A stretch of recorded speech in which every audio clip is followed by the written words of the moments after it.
تو بہرحال ایک وہ جو یعنی فطری طور پہ ایک بے چینی طبیعت میں ہوتی ہے وہ یقیناً ہوگی صحابہ میں، تو اللہ تعالیٰ نے اونگ طاری کر دی اپنی خاص رحمت سے، ان پہ نیند طاری کر دی تاکہ وہ نیند پوری کر کے فریش ہو جائیں، ٹھیک ہے. اس کے علاوہ بارش اللہ تعالیٰ نے آسمان سے نازل کی کہ اس بارش کے ذریعے بھی تمہیں پاک کر دے اور تم سے شیطانی وسوسوں کو دور کر دے، تمہارے دلوں کو مضبوط کر دے، تمہارے پاؤں جما دے.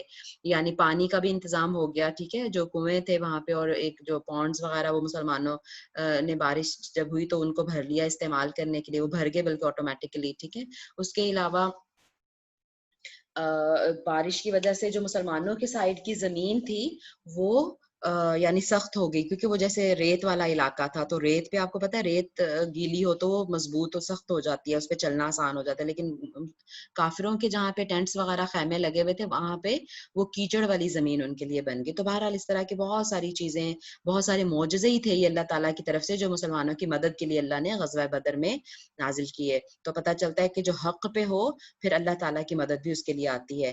اس کے بہت ڈیٹیلز ہیں، اس کی سب سے زیادہ ڈیٹیل ہیں تاریخ کی کتابوں میں، بلکہ پھر ظاہر ہے میرے پاس ٹائم نہیں اور آج میرا پلان تھا کہ میں 2 ٹاپکس کروں 2 دن کے، تو اس لیے میں نہ چاہتے ہوئے بھی اسکپ کر کے اس کو گزر رہی ہوں. مقتولین کی تعداد 14 تھی، 14 مسلمان شہید ہوئے صرف، لیکن 70 جو تھے مشرکین مکہ قتل ہوئے. اور بڑے بڑے سردار، یہاں 70 لکھا ہوا ہے لیکن میرا خیال ہے کہ 14 سردار تھے، باقی ٹوٹل جو مارے گئے نا ٹوٹل 70 تھے، ٹھیک ہے. تو سارے سردار ہی نہیں تھے بیچ میں. بہرحال ابو جہل جو کہ لیڈ کر رہا تھا وہ تو ڈیفینیٹلی اس میں مارا گیا، اور نہ صرف مارا گیا بلکہ 2 چھوٹے بچوں کے ہاتھوں مارا گیا. یعنی میرا خیال ہے کہ وہ ٹین ایجز میں تھے، شاید 13 سال 15 سال ان کی عمر تھی ان بچوں کی، جنہوں نے اس پہ حملہ کیا ابو جہل پہ. انہوں نے کیونکہ قسم کھائی تھی ان بچوں نے. ماشاءاللہ دیکھیں اسلام کے مسلمانوں کے بچوں کی جرت اس وقت کی دیکھیں. اور بہرحال اللہ ہمیں ہدایت دے، ہمیں توفیق دے کہ ہم بھی اپنے بچوں کی پرورش اس طرح کر سکیں. ہم ان کو بچہ بچہ ہی سمجھتے رہتے ہیں، لیکن اگر ہم تاریخ کو دیکھیں تو بہت چھوٹے چھوٹے بچوں نے ٹین ایجز میں اتنے بڑے بڑے کارنامے انجام دیے، ٹھیک ہے. تو دیکھیں ابو جہل جو کہ لیڈر آف دا آرمی تھا، اس کی ہلاکت 2 بچوں کے ہاتھوں ہوئی، ٹھیک ہے. انہوں نے اٹیک کیا اس کو اس کے گھوڑے پہ بیٹھے ہوئے اور وہ نیچے گر گیا اس اٹیک سے، لیکن وہ ختم نہیں ہوا. پھر ختم اس کو عبداللہ بن مسعود نے کیا، جو کہ خود ایک بہت کمزور سے صحابی سمجھے جاتے تھے. بہرحال تو اس کے علاوہ اور بھی بہت ساری ڈیٹیلز ہیں. چلیں آگے ہم دیکھتے ہیں. پھر اس سے یعنی ہوا کیا کہ مسلمانوں کو فتح جب ہوئی تو ایک مسلمانوں کا نا رعب جو تھا، وہ دبدبا وہ پورے عرب میں بیٹھ گیا کہ اتنے تھوڑے سے مسلمان اور قریش کے اتنے بڑے قافلے کو، اتنے بڑے لشکر کو شکست دے دی، ٹھیک ہے. 70 لوگوں کو قیدی بھی بنا لیا گیا اس میں کافروں کے، اور ان میں حضرت عباس بھی تھے جو آپ صلی اللہ علیہ وسلم کے چچا تھے. وہی چچا دیکھیں جو یعنی جب بیعت عقبہ ہوئی تو اس میں وہ آپ صلی اللہ علیہ وسلم کے بہاف پہ بات کر رہے تھے یہ انصار اوس اور خزرج سے کہ تم دیکھو محمد صلی اللہ علیہ وسلم کو لے کے جا رہے ہو، ان کو دعوت دے رہے ہو، تو ان کی حفاظت کر پاؤ گے کہ نہیں. وہی عباس رضی اللہ عنہ، ابھی تک انہوں نے اسلام قبول نہیں کیا تھا، تو اب دیکھیں ان کو آنا پڑا مشرکین کے ساتھ مل کے، وہ بھی قیدی بن کے آئے. اس کے علاوہ آپ صلی اللہ علیہ وسلم کے داماد ایک بھی قیدی بن کے آئے، ابو العاص حضرت زینب کے شوہر جو تھے. تو بہرحال ان کو چھوڑ دیا گیا، قیدیوں کے ساتھ بہت اچھا سلوک کیا گیا کہ وہ اس کی مثال نہیں ملتی، اپنے سے زیادہ اچھا ان کو کھانا دیا گیا. اور یعنی یہ ہمارے لیے بڑا ایک نمونہ ہے یہ پورا غزوہ اس میں کہ کس طرح سے سلوک کرنا ہے. اور جنگ میں بھی جو ہے وہ دیکھیں صرف اس سے لڑا گیا جو مسلمانوں کے ساتھ لڑتا تھا. بہرحال آگے چلتے ہیں ہم. نواں موضوع ہے غزوہ بنی قینقاع. غزوہ بنی قینقاع، جیسا کہ ہم دیکھ آئے کہ بنی قینقاع جو تھا وہ یہودیوں کے قبائل میں سے ایک قبیلہ تھا. تو آپ صلی اللہ علیہ وسلم یہود پر بہت شفیق رہے شروع سے ہی. میں نے بتایا کہ مسجد اقصیٰ کو بھی اسی لیے فالو کیا کہ ایک برادرانہ تعلق جو ہے ان کو فیل ہو یہودیوں کو مسلمانوں سے، اور ان کی ہدایت کے بھی آپ کی بہت آپ کے دل میں خواہش تھی کہ یہ ہدایت یافتہ ہو جائیں. تو غزوہ بدر سے واپسی پر رسول اللہ صلی اللہ علیہ وسلم نے بنو قینقاع کو ان کے بازار میں جمع کیا، ٹھیک ہے، اور دین اسلام کی دعوت دی ایک دفعہ، اور ان کو بتایا کہ آپ اسلام قبول کریں اور اللہ کے عذاب سے ڈرایا. جب قریش کی مثال کو بیان کیا کہ ابھی کیونکہ واپس آ رہے تھے نا، ابھی غزوہ بدر سے فتح کے بعد واپس آ رہے تھے، تو انہوں نے جب اس کو بتایا کہ دیکھیں اللہ تعالیٰ نے ہمارا ساتھ دیا اور کیا ہوا مشرکین کا، تو وہ سب جو تھے وہ آگ بگولا ہو گئے، بہت غصہ آیا ان کو اس بات پر، اور وہ دھمکیاں دینے لگے کہ آپ کا مقابلہ نا تجربہ کار لوگوں سے ہوا ہے، جب ہم سے ہوگا تو پتہ چلے گا، تب آپ کو پتہ چلے گا کہ ہم کیا ہیں. یعنی دیکھیں ایک تھریٹ دے دیا انہوں نے آپ صلی اللہ علیہ وسلم کو کہ ہم سے آپ کو نقصان پہنچ سکتا ہے، ہم سے مقابلہ ہوگا تو آپ کو پتہ چلے گا. ٹھیک. اور یہ جو تھی دھمکی بالکل معاہدے کو توڑنے کے مترادف تھی. کون سے معاہدے کو؟ جو میثاق مدینہ ہوا تھا، جو پیس ٹریٹی سائن ہوئی تھی، اس کو توڑنے کے برابر تھا یہ، کہ اب یہ دھمکیاں خود دے رہے ہیں اپنی یعنی اپنے ساتھ لڑائی کی. بہرحال اس کے علاوہ کچھ اور مزید شرارتیں سامنے آئیں. اس میں سے ایک جو بڑا اہم واقعہ ہے جو کہ پھر باعث بھی بنا اس کا، کہ ایک دفعہ ایک عورت ان کے بازار میں گئی. کچھ دنوں کے بعد ایک عورت ان کے بازار میں گئی، اور وہ ایک یہودی جو تھا اس کی دکان میں گئی، سنار کی دکان میں، کچھ اس نے لینا دینا تھا وہاں پہ، سنار کی دکان میں گئی، اور وہ جو سنار تھا وہ اس کا یعنی اس کا چہرہ کھلوانا چاہتا تھا، یعنی نقاب. تو اس نے منع کیا اس سے، اس نے نہیں اس کو اجازت دی. اور اس نے پھر کیا کیا، اس یہودی نے موقع پا کر اس کا جو تھا نا وہ عبایا یا جو بھی اس نے چادر وغیرہ اوپر لی ہوئی تھی وہ اس نے باندھ دی، یعنی کسی ڈیسک وغیرہ کے ساتھ جو بیٹھنے کے لیے یا کسی جگہ کے ساتھ. تو جب وہ اٹھی تو وہ اس کے ظاہر کھنچ کے وہ اتر گیا اس کے چہرے سے. اللہ اکبر. تو اس سے وہ رونے لگی عورت، اور اس نے شور مچایا. اور اس کو سن کے ایک مسلمان ہی تھا جو دکان کے پاس تھا، وہ آیا اور اس نے یعنی وہ پھر اس مسلمان عورت کو بچایا بھی، اور پھر اس یہودی کو میرا خیال ہے کہ قتل ہو گیا تھا وہ. ٹھیک ہے. یعنی لڑائی ہو گئی ان کی بہرحال. تو اس کو لے کے پھر سارے ہی بنو قینقاع جو تھے وہ غصے میں آ گئے، اور یعنی حالات کافی خراب ہو گئے مسلمانوں میں اور ان میں. تو یہ دیکھیں یعنی انسلٹ کرنا مسلمانوں کی، اور پھر اس طرح سے یہ یعنی ٹریٹی کو توڑنے کے برابر تھا. تو پھر آپ صلی اللہ علیہ وسلم نے کہا کہ اب ان کو یعنی اس کا، اور دیکھیں اس ٹریٹی میں میں ایک بہت امپورٹنٹ پوائنٹ بتانا بھول گئی کہ جب میثاق مدینہ سائن ہوا تھا تو اس میں یہ بات بھی ایگری کی تھی سب لوگوں نے کہ آپ صلی اللہ علیہ وآلہ وسلم جو ہوں گے وہ ان کا فیصلہ حتمی مانا جائے گا. کسی بھی ڈفرنس آف اوپینین میں، کسی بھی اختلاف کی شکل میں آپ صلی اللہ علیہ وسلم کا فیصلہ سب قبول کریں گے. ٹھیک ہے. تو یہ بات بھی اس میں طے پائی تھی. تو پھر آپ صلی اللہ علیہ وسلم نے 15 دن تک ان کے قلعوں کا محاصرہ کیا.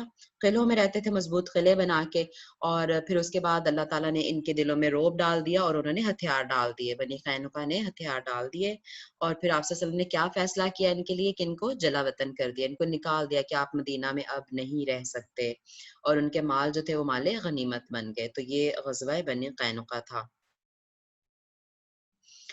10واں سبق ہمارا ہے، 10واں موضوع سن 1 اور 2 ہجری میں ہونے والے متفرق حالات اور واقعات. یعنی سب سے پہلے تو یہ، کیونکہ اب دیکھیں 2 ہجری تک ہم نے دیکھ لیا غزوہ، لیکن بیچ کے کچھ جو امپورٹنٹ واقعات تھے وہ یہ تھے کہ آپ صلی اللہ علیہ وسلم نے جب مدینہ تشریف لائے تو مدینہ کی جو آب و ہوا تھی وہ مسلمانوں کو اتنی سوٹ نہیں کر رہی تھی، اور مسلمان تھوڑا بیمار بھی ہو گئے. حضرت ابوبکر صدیق رضی اللہ تعالیٰ عنہ بھی ایون بیمار ہو گئے. تو پھر آپ صلی اللہ علیہ وسلم نے دعا کی، ٹھیک ہے، مدینہ کی آب و ہوا کے لیے کہ وہ ہمیں مدینہ کی محبت ہمارے دل میں ویسے ہی پیدا کر دے جیسے مکہ سے ہم محبت کرتے ہیں، اور اس کی جو ہے صحت افزا آب و ہوا ہو جائے، اس کے جو ہے برکت دے، اس کے ساع میں اور مد میں، یعنی اس کے اوزان میں، یعنی تجارت میں برکت دے ہمارے لیے. ٹھیک ہے. اور اس کے ارد گرد کے علاقوں کو.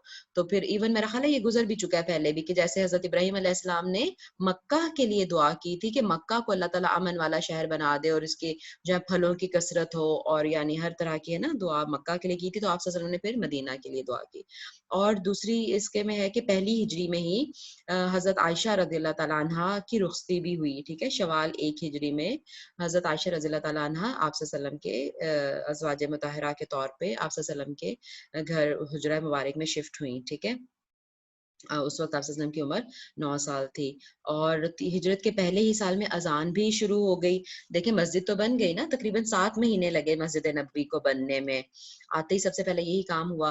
اور پھر جب مسجد نبوی بن گئی تو پھر اذان کا سسٹم ڈیولپ کیا گیا. ڈیٹیل کا ٹائم نہیں ہے کہ کیسے ہوا. عبداللہ بن زید کو خواب میں دکھایا گیا تھا، اور پھر حضرت عمر رضی اللہ تعالیٰ عنہ نے بھی دیکھا تو آپ صلی اللہ علیہ وسلم نے اسی کو فائنل کر دیا. ہجرت کے پہلے ہی سال یہود کے عالم عبداللہ بن سلام ایک بہت بڑے یہود عالم تھے عبداللہ بن سلام, انہوں نے بھی اسلام قبول کر لیا. اللہ اکبر. تو چاہیے تو یہ تھا نا, اور یہ بہت اچھی ان کی ریپیوٹ تھی, عبداللہ بن سلام کی بہت اچھی ریپیوٹ تھی یہودیوں میں.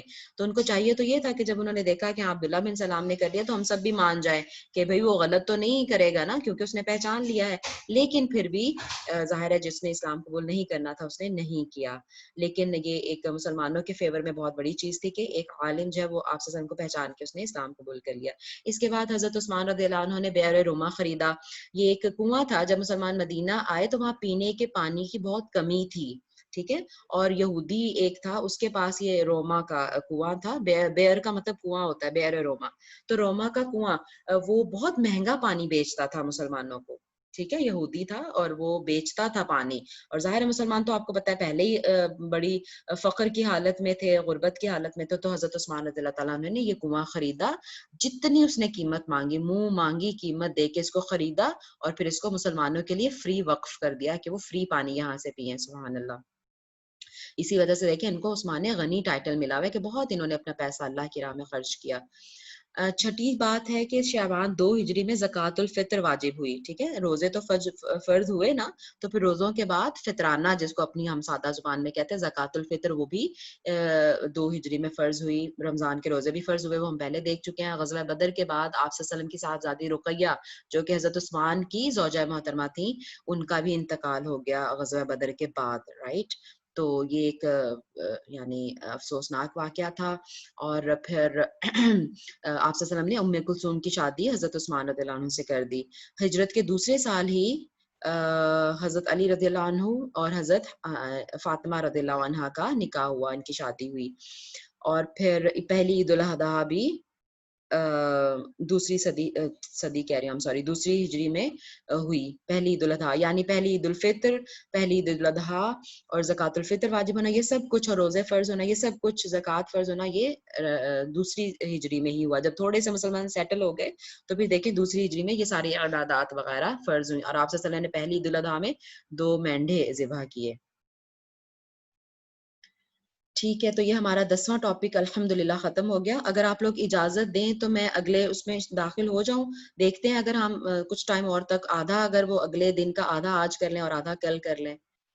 چیٹ میں لکھ کے بتائیے ذرا مجھے, کیا کہتے ہیں آپ لوگ, ایگری کرتے ہیں؟ کچھ آدھے سے ٹاپک ہو سکتا ہے 5 ٹاپک آج کر لیں اگلے لیسن کر, پھر 5 کل ملا لیں گے.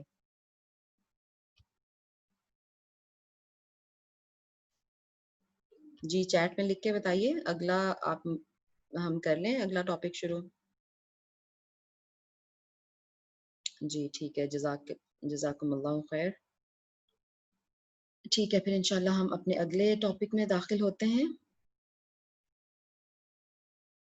ایک منٹ میں اسکرین شیئر کر لوں آپ کے ساتھ.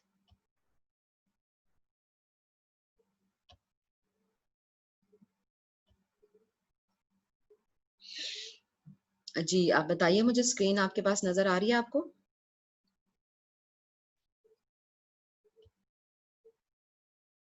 اگلی اسکرین نئی والی نظر آنا شروع ہوگی آپ کو؟ جی ٹھیک ہے. تو وہ اس کی میں نے ساری سلائڈ جو ریویژن والی تھی وہ میں نے نکال دی ہیں, ٹھیک ہے, کہ کیونکہ ابھی تو ہم پڑھ کے آئے ہیں تو ریویژن کی ضرورت نہیں ہے. تو سبق نمبر 9 ہم اس میں داخل ہو رہے ہیں الحمدللہ اللہ تعالیٰ کی توفیق سے. اس میں دیکھیں یہ وہی ہے لسٹ ہے جو کہ ضرورت نہیں ہے, ابھی ہم داخل ہوتے ہیں اس میں. سب سے پہلا واقعہ جو ہوا, اب یہ اس کے 2 ہجری کے بعد کا واقعہ ہے, ہم 3 ہجری میں داخل ہو گئے ہیں, ٹھیک ہے. کعب بن اشرف, یہ بھی یہودی تھا, مالدار یہودی تھا. یہودیوں کی دیکھیں بہت ساری یعنی جو غداریاں ہیں وہ سامنے آئیں گی مدنی زندگی میں. تو ایک یہودی تھا کعب بن اشرف, مالدار یہودی. یہ دیگر یہود کی طرح رسول اللہ صلی اللہ علیہ وسلم کا یعنی بہت بڑا دشمن تھا, اور شدید نفرت یہ مسلمانوں سے کرتا تھا. غزوہ بدر کی فتح کے بعد اس کا عناد یعنی اس کی دشمنی مزید بڑھ گئی, اور یہ چل کر مکہ گیا. دیکھیں چل کر مکہ گیا اور اشعار سنا کر اہل مکہ کے زخموں کو تازہ کیا. مکہ پر, اہل مکہ پر جو بدر کی شکست تھی وہ بہت بھاری گزری, بہت ہی زیادہ افسوسناک یعنی ماحول تھا مکہ کا, ہے نا, وہ سوچ بھی نہیں سکتے تھے, مکہ والے سوچ بھی نہیں سکتے تھے کہ یعنی مشرکین مکہ کو شکست ہو جائے گی اور مسلمان جیت جائیں گے. اور جو بڑے بڑے سردار اسپیشلی مارے گئے ہیں نا, ابو سفیان کا جو سسر تھا, یعنی ابو سفیان کی وائف ہند تھی, اور اس کا جو سسر بھی اور اس کا بھائی بھی, یعنی سوری ابو ہند کا, یہ نیلا نے ہاتھ اٹھایا ہوا ہے. میں نے میرا خیال ہے کہا تھا اگر آپ کو کچھ پوچھنا ہے تو آپ نوٹ کر لیں پلیز, بعد میں ڈسکشن سیشن میں ہم انشاءاللہ بات کریں گے جو بھی آپ کو پوچھنا ہے, ٹھیک ہے, ورنہ چیٹ میں آپ لکھ سکتے ہیں اگر کچھ زیادہ ارجنٹ بات ہے تو, ٹھیک ہے. چیٹ میں نے کھولا ہوا اپنے سامنے, تو پھر میں انشاءاللہ اس کو دیکھ لوں گی. اچھا, تو ہم بات کر رہے تھے کہ یعنی آلریڈی مکہ میں ایک غم کا عالم تھا, ٹھیک ہے, یعنی وہ بہت افسوسناک حالت میں تھے آلریڈی. اور جو میں بتا رہی تھی کہ ہند تھی, اس نے تو ایون قسم کھائی ہوئی تھی کہ میں چین سے تب تک نہیں بیٹھوں گی جب تک میرے بھائی, اس کا ایک بھائی, اس کا باپ اور اس کا چچا, یہ تینوں جو تھے غزوہ بدر میں مارے گئے تھے, ٹھیک ہے. تو وہ تو بہت ہی غصے میں تھی, اور پھر حضرت حمزہ کی شہادت کا باعث بھی وہی عورت بنی, ٹھیک ہے. صحیح, تو یعنی آلریڈی وہ غم و غصے میں تھے, پلس پھر یہ کعب بن اشرف گیا اور یہ شعر سنا کے ان کو اور جذبات بھڑکائے اس نے مکہ والوں کے, کہ بدلہ لیں اور مسلمانوں کے خلاف جنگ کے لیے آئیں, ٹھیک ہے. اور مسلمان خواتین کی انسلٹ میں بھی یہ شاعری کرتا تھا, اللہ اکبر. دیکھیں مطلب کتنا بڑا دشمن تھا یہ. تو پھر اس وجہ سے آپ صلی اللہ علیہ وسلم نے ایک مرتبہ فرمایا کہ من لکعب بن اشرف فإنه قد أوى الله ورسوله, کہ کون ہے جو کعب بن اشرف کو مزہ چکھائے کہ اس نے اللہ اور اس کے رسول کو تکلیف دی ہے, ٹھیک ہے, یعنی بہت یعنی وہ تکلیف دی ہے, کون ہے جو اس کو ذرا مزہ چکھائے یا اس کو روکے, ٹھیک ہے. تو فقام محمد بن مسلمہ فقال یا رسول اللہ اتحب ان اقتلہ قال نعم, یہ صحیح بخاری کی حدیث ہے. تو پھر جو محمد بن مسلمہ وہ کھڑے ہوئے اور انہوں نے کہا اے رسول اللہ صلی اللہ علیہ وسلم کیا آپ پسند کرتے ہیں کہ میں اس کو قتل کر دوں؟ آپ صلی اللہ علیہ وسلم نے فرمایا ہاں, ٹھیک ہے. اور دیکھیں پھر وہی بات ہے کہ ریزن اس میں آپ صلی اللہ علیہ وسلم کا پرسنل کچھ بھی انٹرسٹ نہیں تھا, بلکہ صرف دیکھیں مسلمان خواتین کی بے عزتی, اور وہ بھڑکاتا تھا سب لوگوں کو مسلمانوں کے خلاف, تو اس کی وجہ سے اس کا پھر قتل, آپ صلی اللہ علیہ وسلم نے قتل کا حکم دیا. تو محمد بن مسلمہ جو تھے وہ 2 صحابہ کے ساتھ لے کے اس کے پاس آئے اور ادھار غلے کا مطالبہ کیا. اس نے رہن طلب کیا, یعنی کہ گروی کوئی چیز رکھو تو پھر میں تمہیں ادھار غلہ دوں گا. تو گروی رکھنے کے یعنی کہ چیزیں, ٹھیک ہے, کہ اپنے ہتھیار جو ہے وہ انہوں نے کہا کہ ہم اپنے جو ویپنز ہیں, اپنی تلواریں وغیرہ, وہ تمہارے پاس گروی رکھ دیتے ہیں. تو جب رات کو وہ پہنچے تلواریں وغیرہ لے کے, کافی ڈیٹیل میں اس کے قتل کا واقعہ بھی ملتا ہے بکس میں. تو خیر وہ پھر جب پہنچے وہاں پہ, بیوی اس کی جو تھی نا وہ اس کو منع کر رہی تھی کہ مت جاؤ, مجھے کچھ گڑبڑ لگتی ہے, لیکن اس نے کہا نہیں. تو رات کو اس کے گھر پہنچے اور کہا کہ مطلب یہ ہماری یہ تلواریں ہیں, لے لو, ہتھیار لے لو گروی کے طور پہ, اور ہمیں غلہ دے دو. تو خیر جب وہ پہنچے اور انہوں نے کہا کہ تمہارے پاس سے تو خوشبو آ رہی ہے, اور جب کہ تمہارے سر سے تو میں ذرا سونگھ لوں. سر جو اس نے سر سونگنے کے بہانے نیچے اس نے ذرا کیا, اور وہ صحابی جو تھے وہ سونگنے لگے تو پکڑ لیا اس کے سر کو مضبوطی سے, ٹھیک ہے, اور پھر اس کا کام تمام کر دیا اس گستاخ کا. اور پھر نعرہ تکبیر بلند کیا اور آپ صلی اللہ علیہ وسلم کو آ کے خوشخبری سنائی کہ ہم نے کعب بن اشرف کا کام تمام کر دیا ہے. دوسرا ٹاپک ہے غزوہ احد, ٹھیک ہے. اب تیسری ہجری ہی چل رہی ہے. غزوہ احد, جیسے کہ میں نے کہا کہ مکہ والے جو تھے وہ بدر کی شکست کو بھولے نہیں تھے, بلکہ بہت غم و غصے میں تھے. تو اس کا بدلہ لینے کے لیے انہوں نے اگلے سال دوبارہ مسلمانوں پہ حملے کا پروگرام بنایا, ٹھیک ہے. تو مدینہ پہ حملے کا انہوں نے ارادہ کیا, تو اس کے نتیجے میں یہ غزوہ احد پیش آئی, جو کہ جبل احد پہ ہوئی, جائے وقوع وہی ہے, ٹھیک ہے. احد جبل ایک پہاڑ کا نام ہے احد, اور اس کی وادی میں یعنی اس کے پاس جو جگہ ہے وہاں پہ یہ جنگ ہوئی, ٹھیک ہے. تو مسلمان اور مشرکین مکہ ہی اس کے فریق ہیں, اور اس کا سبب میں نے آپ کو بتا دیا آلریڈی کہ شکست کا انتقام لینے کے لیے ہوئی, ٹھیک ہے. اور مسلمان جو تھے شروع میں 1000 تھے, لیکن عبداللہ بن ابی جو اب اوپر سے یعنی اسلام قبول کر چکا تھا اور ایک منافق کے طور پہ اب وہ تھا, تو اس نے جو پہلے وہ نکلا آپ صلی اللہ علیہ وسلم کے ساتھ, لیکن راستے سے ہی 300 بندوں کو جو اس کے فالوورز تھے کہہ لیں, اس کے ساتھی تھے, ان کو لے کے واپس آ گیا. تو صرف 700 مسلمان رہ گئے. اور مشرکین کی تعداد جو تھی وہ دیکھیں 3000، یعنی 3 ٹائمز سے بھی زیادہ. تو بہرحال آپ صلی اللہ علیہ وسلم مسلمانوں کے قائد تھے اور مشرکین کے جو تھا وہ ابو سفیان لیڈ کر رہا تھا. دیکھیں ابو جہل تو مارا گیا نا بدر میں، تو اس کے بعد اب جو سرداری تھی کہہ لیں وہ ابو سفیان کے پاس آ گئی. قرآن و حدیث میں اس غزوہ کا ذکر جو ہے وہ سورہ آل عمران، سورہ نساء اور سورہ انفال وغیرہ میں تفصیل سے ہمیں ملتا ہے کہ جب تمہاری دو جماعتیں پست ہمتی کا ارادہ کر چکی تھی، اللہ تعالیٰ ان کا ولی اور مددگار ہے، اور اسی کی ذات پر، پاک ذات پر مسلمانوں کو بھروسہ کرنا چاہیے. اب یہ غزوہ ایسا ہے، غزوہ احد، کہ جس میں مسلمانوں کو نقصان ہوا، اور بڑا یہ مطلب اس طرح کا رہا کہ شروع میں مسلمانوں کا پلہ بھاری تھا، ٹھیک ہے، یعنی مسلمان جیت رہے تھے، اور جو مشرکین مکہ تھے انہوں نے بھاگنا شروع کر دیا. لیکن ایک یعنی مسلمانوں سے ایک نافرمانی ہو گئی اللہ کے رسول صلی اللہ علیہ وسلم کی، ٹھیک ہے. یہ نتائج میں آپ کو بتا رہی ہوں. بعض صحابہ کرام رضوان اللہ علیہ مجمعین کی رسول اللہ صلی اللہ علیہ وسلم کی نافرمانی کی وجہ سے فتح جو تھی وہ نقصان میں تبدیل ہو گئی. اور نقصان وہ کیا تھا؟ نافرمانی کہ آپ صلی اللہ علیہ وسلم نے 50 صحابہ کو ایک وہ یعنی ایک وہاں پہ چھوٹی سی ہل ٹائپ تھی رمت کے نام سے، ٹھیک ہے، وہاں پہ 50 صحابہ کو آپ نے اپوائنٹ کیا کہ آپ لوگ ادھر ہی رہو گے، اونچائی پہ ان کو اپوائنٹ کر دیا، ٹھیک ہے. ایک چھوٹی سی پہاڑی سی تھی وہاں پہ رمت کے نام سے، اس پر آپ صلی اللہ علیہ وسلم نے ان کو اپوائنٹ کر دیا کہ اگر پیچھے سے حملہ کرنا چاہا. اب اس کی بھی اگر میں آپ کو مطلب یہیں پہ نوٹیشن سے اگر میں ڈرا کر کے دکھاؤں، ایک منٹ.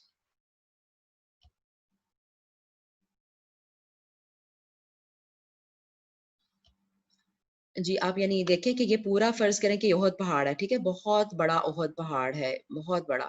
اور یہاں پہ وہ پہاڑی ہے چھوٹی سی جو میں کہہ رہی ہوں کہ جہاں پہ آپ صلی اللہ علیہ وسلم نے 50 صحابہ کو اپوائنٹ کیا، ٹھیک ہے، 50 صحابہ کو آپ نے یہاں پہ اپوائنٹ کر دیا. اور یہ والا جو پورا ایریا ہے نا، یہاں یہ میدان ہے جہاں پہ مسلمان ہیں، ٹھیک ہے، یہ پورا میدان. یہاں سے جو ہے وہ قریش حملہ کرنے کے لیے آ رہے ہیں، اور یہ ادھر سے مسلمان ہیں، ٹھیک ہے. یہاں پہ لڑائی ہو رہی ہے. تو جب ادھر سے تو حملہ نہیں کر سکتے اس طرف سے، کیونکہ یہاں پہ احد پہاڑ ہے نا بڑا، تو اس طرف سے نہیں آ سکتے. اور سامنے سے تو خیر جنگ ہو رہی ہے، لیکن اگر ادھر سے بھی پیچھے سے آنے کی کوشش کریں گے تو یہاں جو مسلمان موجود ہیں پہاڑی پر وہ حملہ کر دیں گے ان پر. تو یہ مسلمان یعنی پیچھے سے آ کے، ٹھیک ہے، ادھر سے مکنز جو ہیں وہ یہاں سے آ کے پیچھے سے اگر اس طرف سے مسلمانوں پہ حملہ کرنا چاہیں تو مسلمان محفوظ رہیں، یہ 50 صحابہ ان کی حفاظت کریں گے، ٹھیک ہے. لیکن کیا ہوا، اور جب یہ جنگ ہوئی یہاں پہ شروع ہوئی تو مسلمان بڑی اچھی تعداد میں جیت رہے تھے، اور مکہ والوں نے بھاگنا شروع کر دیا واپس مکہ کی طرف، ٹھیک ہے. لیکن جو یہ 50 صحابہ تھے، آپ صلی اللہ علیہ وسلم نے ان کو یہ کہا تھا کہ میدان جنگ میں آپ لوگوں نے نہیں آنا، آپ نے ادھر ہی رہنا، اپنی جگہ نہیں چھوڑنی. ہم جیتے ہارے، ایون الفاظ ملتے ہیں کہ اگر ہماری لاشوں پر گدھ بھی آ کے حملہ کر دیں آپ لوگوں نے نیچے نہیں اترنا. اللہ اکبر. جب تک میں حکم نہ دوں، جب تک میں نہ کہوں آپ نے نیچے نہیں اترنا پہاڑی سے. تو بہرحال وہ جب یہ مکہ والے بھاگنا شروع ہو گئے مشرکین مکہ، اور آپ صلی اللہ علیہ وسلم یعنی انہوں نے دیکھا ان صحابہ نے کہ مسلمان جو ہے وہ مال غنیمت سمیٹ رہے ہیں اب، اور مکہ والے تو بھاگ رہے ہیں. ان کو لگا کہ جنگ ختم ہے، اب یہاں پہ رکنے کا فائدہ ہی نہیں ہے، اب تو جنگ ختم ہے. آپ صلی اللہ علیہ وسلم نے تو جنگ کے دوران ہمیں کہا تھا کہ اترنا نہیں ہے، بے شک ہم ہار رہے ہوں یا جیت رہے ہوں. بہرحال تو انہوں نے جنگ ختم سمجھی اور نیچے اتر آئے. اور پھر کیا ہوا کہ یعنی مال غنیمت سمیٹنا شروع ہو گئے. اب یہاں پہ خالد بن ولید تھے جو اس وقت تک تو مسلمان نہیں ہوئے تھے. وہ انہوں نے دیکھا کہ یہ خالی ہو گئی ہے جگہ، تو انہوں نے پیچھے سے آ کے یہاں سے مسلمانوں پہ پیچھے سے حملہ کر دیا، ٹھیک ہے. اور اس وقت ظاہر مسلمان بالکل تیار نہیں تھے اس حملے کے لیے. اور پھر مسلمان 100 گھڑ سوار تھے اس کے ساتھ، جو یہ خالد بن ولید تھے اس وقت ان کے پاس 100 گھڑ سوار تھے، ٹھیک ہے. 3000 کا لشکر تھا ان میں سے، تو 100 جو تھے وہ الگ. پھر یہ جو 100 نے حملہ کیا آ کے مسلمانوں پر، مسلمان بالکل تیار نہیں تھے اس کے لیے، اور بہت پھر مسلمانوں کو نقصان ہوا. 70 مسلمان شہید ہو گئے. اللہ اکبر. ٹھیک ہے، 70 مسلمان شہید ہو گئے، اور انہی میں حمزہ بن عبد المطلب جو آپ صلی اللہ علیہ وسلم کے چچا تھے، جن کی وجہ سے اسلام کو بہت قوت ملی تھی، وہ بھی اس غزوہ میں پھر شہید ہو گئے۔ اور جیسے میں نے آپ کو بتایا کہ یہ ابو سفیان کی ہی جو بیوی تھی ہند، اس نے اسپیشلی ایک غلام کو ہائر کیا تھا آپ صلی اللہ حضرت حمزہ کو قتل کرنے کے لیے، ٹھیک ہے۔ وہ اس کا مقصد، وحشی اس کا نام تھا، اس کا مقصد صرف حضرت حمزہ کو ہی تاک لگا کے انہی کو پہ اٹیک کرنا تھا۔ وہ جنگ میں اس نے بالکل نہیں حصہ لیا، صرف حضرت حمزہ پہ اس نے پیچھے سے اٹیک کیا اور حضرت حمزہ کو شہید کر دیا۔ تو آپ صلی اللہ علیہ وسلم پھر دیکھیں نہ صرف شہید کر دیا، پھر جو ہند تھی وہ خود آئی اور حضرت حمزہ کا سینہ چاک کر کے اس نے ان کا جو تھا وہ جگر نکالا اور اس کو چبایا اس نے اور تھوک دیا، وہ اس کو نگل نہیں سکی۔ پوری ڈیٹیل ملتی ہے ہمیں استغفر اللہ یہ بکس میں نا۔ اور پھر جو باقی بھی جو ڈیڈ باڈیز تھیں مسلمانوں کی، جو شہداء کی میتیں تھیں، انہوں نے نا یعنی کان اور ناک وغیرہ کاٹے، یعنی میوٹیلیشن کی انہوں نے باڈی کی، یعنی بہت مسلمانوں کو نقصان پہنچایا۔ اور اس کے کہتے ہیں کہ اس کے یعنی ناک اور کان کاٹ کے مسلمانوں کی میتوں کے، اور اس کے انہوں نے ہار بنا کے پہنے، استغفر اللہ۔ یعنی آپ اندازہ کریں کہ کتنا غصہ ان میں بھرا ہوا تھا جس کو وہ ٹھنڈا کرنا چاہ رہے تھے۔ بدر کا کتنا غصہ تھا جس کو وہ اس طرح سے انہوں نے ٹھنڈا کیا۔ بہرحال استغفر اللہ، تو یہ اس میں مسلمانوں کو نقصان ہوا اور وجہ بنی کچھ مسلمانوں کی نافرمانی، ٹھیک ہے۔ تو یہ بہت واضح ہو گیا مسلمانوں کے لیے کہ اللہ تعالیٰ اگر مسلمانوں کی مدد کرے گا جنگوں میں تو وہ ان کی ایمان کی وجہ سے کرے گا اور ان کے رسول اللہ صلی اللہ علیہ وسلم کی تابع داری کی وجہ سے کرے گا۔ جب تک مسلمان اللہ اور اس کے رسول صلی اللہ علیہ وسلم کی فرما برداری میں رہیں گے تب تک اللہ تعالیٰ کی مدد آتی رہے گی، اور اگر وہ نافرمانی کریں گے تو پھر اللہ تعالیٰ پہ کوئی واجب نہیں ہے، اللہ کے ذمے نہیں ہے کہ وہ نافرمانی کے باوجود ان کی مدد کرے۔ بہرحال آپ صلی اللہ علیہ وسلم چونکہ موجود تھے تو آپ صلی اللہ علیہ وسلم بھی اس میں زخمی ہوئے، اور آپ صلی اللہ علیہ وسلم نے پھر یعنی فرمایا بھی میدان جنگ میں کہ اللہ اس قوم کے ساتھ کیا کرے گا جو اپنے نبی کا خون بہاتے ہیں، کیونکہ آپ صلی اللہ علیہ وسلم کا چہرہ مبارک پورا زخمی ہو گیا۔ اس کی بھی بہت ڈیٹیل ملتی ہے بکس میں کہ آپ صلی اللہ علیہ وسلم کا چہرہ مبارک زخمی ہو گیا، بے ہوش ہو کے گر گئے، اور پھر یعنی کافروں میں یہ افواہ پھیل گئی کہ آپ صلی اللہ علیہ وسلم شہید ہو گئے ہیں۔ اللہ اکبر۔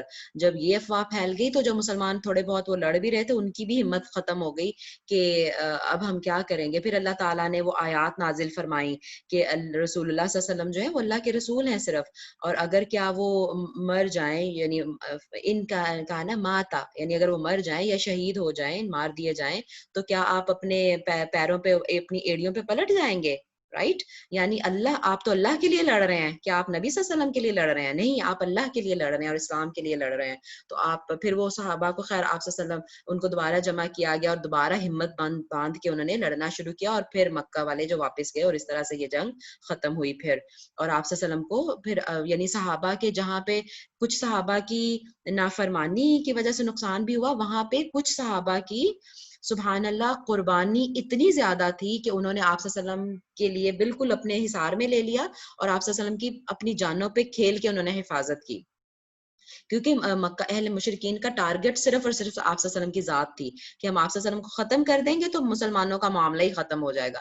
لیکن پھر جب گرے بھی اور وہ یعنی آپ صلی اللہ علیہ وسلم زخمی بھی ہوئے نا، لیکن پھر جو صحابہ تھے کچھ 7 8 9 صحابی، انہوں نے آپ صلی اللہ علیہ وسلم کو بالکل آپ کے گرد ایک ہیومن شیلڈ قائم کر دی، جو تیر آپ صلی اللہ علیہ وسلم کی طرف آتا تھا وہ اپنے جسم پہ لیتے تھے، ٹھیک ہے۔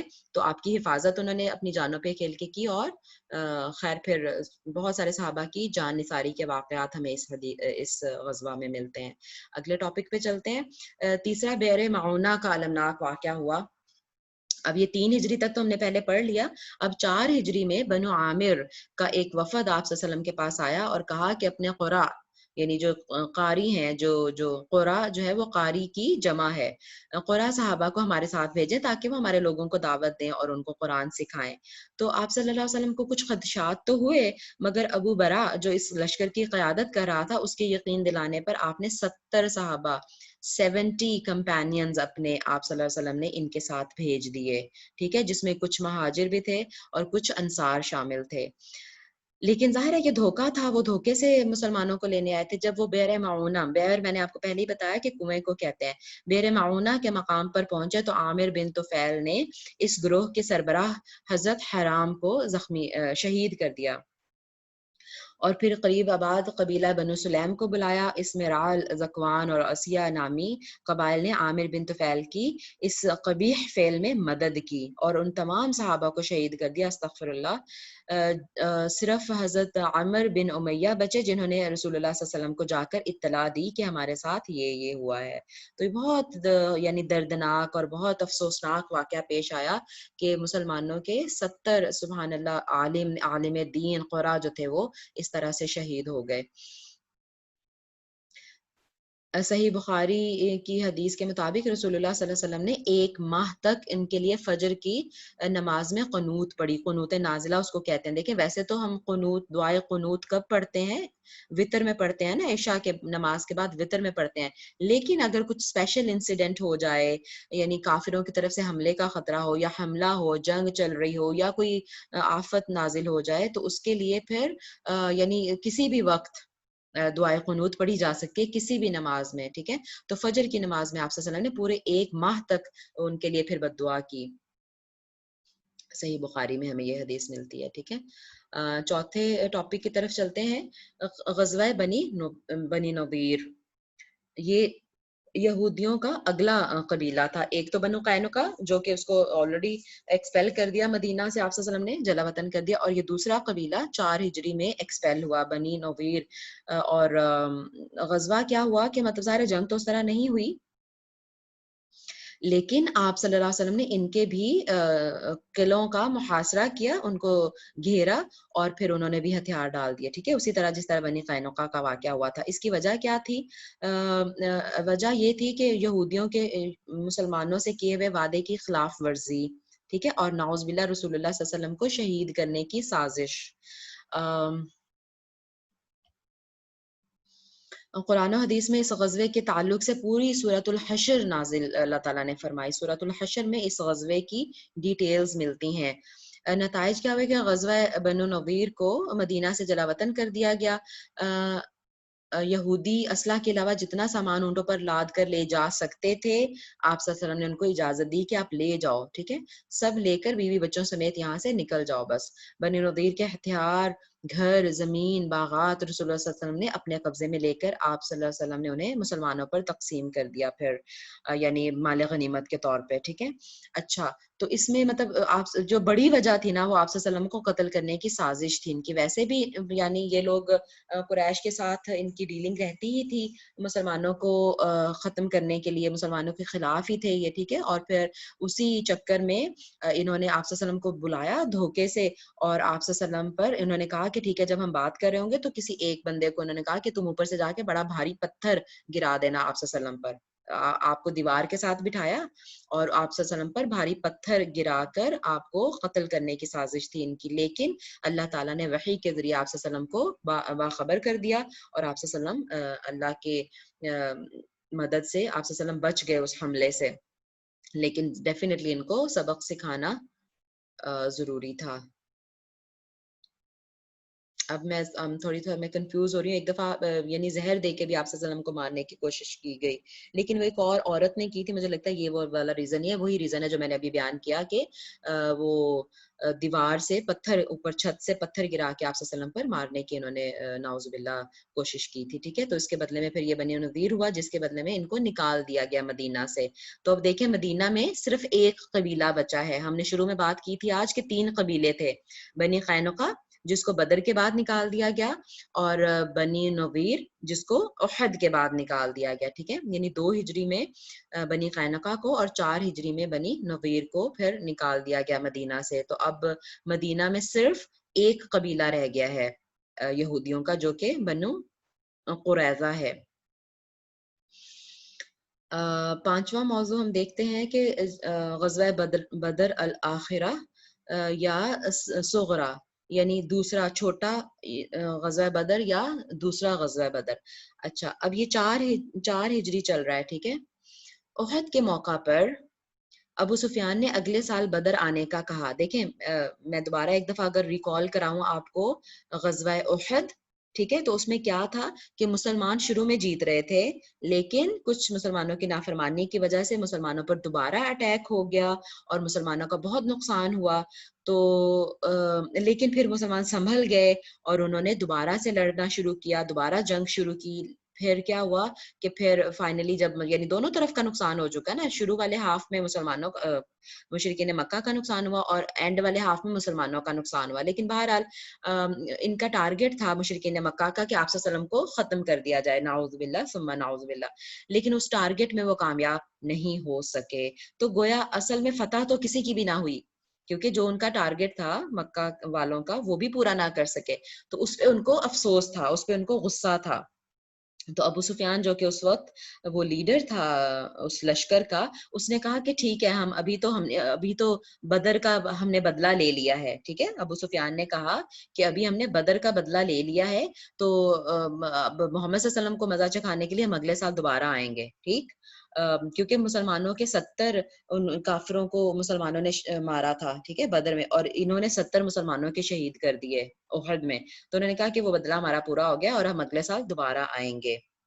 اب دیکھیے 3 ہجری میں یہ واقعہ ہوا احد کا، تو اگلا سال کون تھا 4 ہجری. تو 4 ہجری میں شعبان کے مہینے میں وہ 2000 کا لشکر لے کر آیا ابو سفیان. ٹھیک ہے، اور رسول اللہ صلی اللہ علیہ وسلم کو بھی پتہ چل گیا، اور آپ صلی اللہ علیہ وسلم بھی پھر 1500 کا لشکر لے کر نکلے. لیکن اللہ تعالیٰ نے اس کے دل میں، مشرکین کے دل میں رعب ڈال دیا، اور ابھی وہ بدر پہنچا بھی نہیں تھا کہ اس نے واپسی کا فیصلہ کر لیا. مسلمانوں نے 8 دن تک بدر میں ہی ان کا انتظار کیا اور پھر شان و شوکت سے مدینہ واپس پلٹے. یعنی یہ ایسا غزوہ تھا کہ بغیر جنگ کے ہی فتح ہو گیا. آپ کو یاد ہے میں نے شروع میں ابھی بتایا تھا پچھلے ایک سلائیڈ میں کہ صرف یعنی 9 غزوات ایسے ہیں جس میں باقاعدہ جنگ ہوئی تھی. ٹھیک ہے، باقی غزوات میں جنگ ہوئی ہی نہیں تھی. تو یہ ان میں سے ایک ہے غزوہ بدر صغرا، جس میں جنگ ہوئی ہی نہیں. آپ 8 دن وہاں پہ رک کے آگے، لیکن وہ پھر وہیں سے واپس چلا گیا. ابو سفیان اس کی ہمت ہی نہیں ہوئی آگے آ کے حملہ کرنے کی. جی آپ لوگ مجھے دوبارہ ایک دفعہ مشورہ دے دیں. 5 ٹاپک ہمارے ہو گئے الحمدللہ. تو اگر ہم 6ٹھا ٹاپک کل یہاں سے ہی شروع کر لیں اپنی کلاس، اور یہ 5 ٹاپک یہ والے، اور پھر ایک پورا اگلا لیسن ہم پھر کل کر لیں اگر، اور پھر اس کے بعد اگلے دن بھی ہمارے 2 ہو جائیں گے انشاءاللہ، تو آرام سے ہمارا ختم ہو جائے گا. جی بتا دیجئے، کنٹینیو کریں اس کو، ختم کر چھوڑیں، اور پھر کل ایک ہمارا رہ جائے گا درس، یا پھر اس کو 5 کل کر لیں. 5 ٹاپک آج ہو گئے. چیٹ میں ذرا مجھے بتا دیجئے اپنی رائے سے، ذرا مجھے آگاہ کر دیں. کنٹینیو کریں، آپ اس پہ چلیں، بات بتا دیں، کنٹینیو کریں، صرف اس کا جواب دے دیں. اگر آپ کہتے ہیں کل کر لیں، کل کر لیں. ٹھیک ہے، فرد بھی کہہ رہی ہے نو، سائقہ بھی کہہ رہی ہیں کل کر لیں. جی 1-2 اور لوگ مجھے بتا دیں تاکہ پھر پتہ چل جائے مجھے.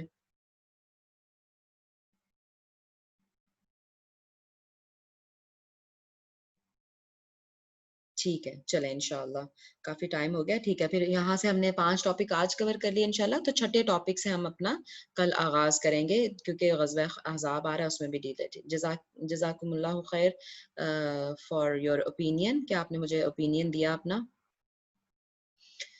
اللہ تعالیٰ ہم سب کے لیے آسانی کرے، اور اللہ تعالیٰ آپ کو جزائے خیر دے جو جڑے ہوئے ہیں میرے ساتھ، صبح اٹھ کے میرے ساتھ جڑتے ہیں. بس ٹائم ہم نے یہ ڈیسائیڈ کیا ہوا تھا، اور اللہ تعالیٰ ہماری ان کوششوں کو قبول کرے جو ہمارے اس کے دین کی محبت کے طور پہ اللہ تعالیٰ ان کو قبول کرے. آمین ثم آمین. چلیں ٹھیک ہے انشاءاللہ، پھر میں اپنی ریکارڈنگ آف کرتی ہوں، اور پھر ہم 5 منٹ لیں گے اگر کسی نے کچھ پوچھنا بتانا ہوا تو پھر انشاءاللہ. ٹھیک ہے، سبحانک اللہم و بحمدک، نشہد ان لا الہ الا انت، نستغفرک و نتوب الیک، ربنا تقبل منا انك انت السميع العليم وتب علينا انك انت التواب الرحيم. آمین یا رب العالمین. السلام علیکم ورحمۃ اللہ وبرکاتہ.